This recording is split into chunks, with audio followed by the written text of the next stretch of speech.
शायद ब्रह्मांड में पनपी अलग अलग सभ्यताएं कभी एक दूसरे से मिल ही ना पाएं, क्योंकि ये ब्रह्मांड जैसे भी बना हो या जिसने भी बनाया हो, इस ब्रह्मांड में लंबी दूरियां तय करने का कोई रास्ता ही नहीं है।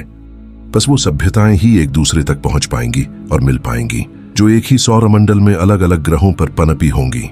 अन्यथा करोड़ों प्रकाश वर्ष दूर दूर पनपी सभ्यताएं शायद ही कभी एक दूसरे से मिल पाएंगी, क्योंकि जब ब्रह्मांड की लंबी दूरियां पार करने का कोई रास्ता ही नहीं, तो कैसे कोई दूर की सभ्यता तक पहुंच सकता है। ब्रह्मांड में सबसे तेज स्पीड लाइट की है, सबसे तेज, लेकिन यह भी ब्रह्मांड की दूरियों के आगे कम है, और फिर इससे ज्यादा स्पीड का अस्तित्व भी नहीं है। कोई एलियन सभ्यता इससे ज्यादा स्पीड से सफर करके दूसरों तक जल्द पहुंच सके। जी हां, लाइट स्पीड ब्रह्मांड की सबसे तेज स्पीड के साथ साथ आखिरी स्पीड भी है। इससे ज्यादा स्पीड वजूद में ही नहीं है, बनी ही नहीं है। वर्म होल भी रास्ते को कुछ हद तक ही छोटा कर सकता है। ऐसा नहीं कि वर्म होल करोड़ों प्रकाश वर्ष के रास्ते को 1 प्रकाश वर्ष तक कर दे।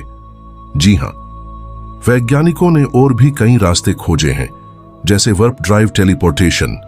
वर्प ड्राइव में इस्तेमाल होने वाली नेगेटिव ऊर्जा का कोई पता नहीं कि वो अस्तित्व में होगी भी या नहीं। साथ ही इस ब्रह्मांड में टेलीपोर्टेशन में खरबों एटम्स से बने जीवों को टेलीपोर्ट करना और फिर सही से पहले जैसे करना एक तरह से असंभव सा ही है।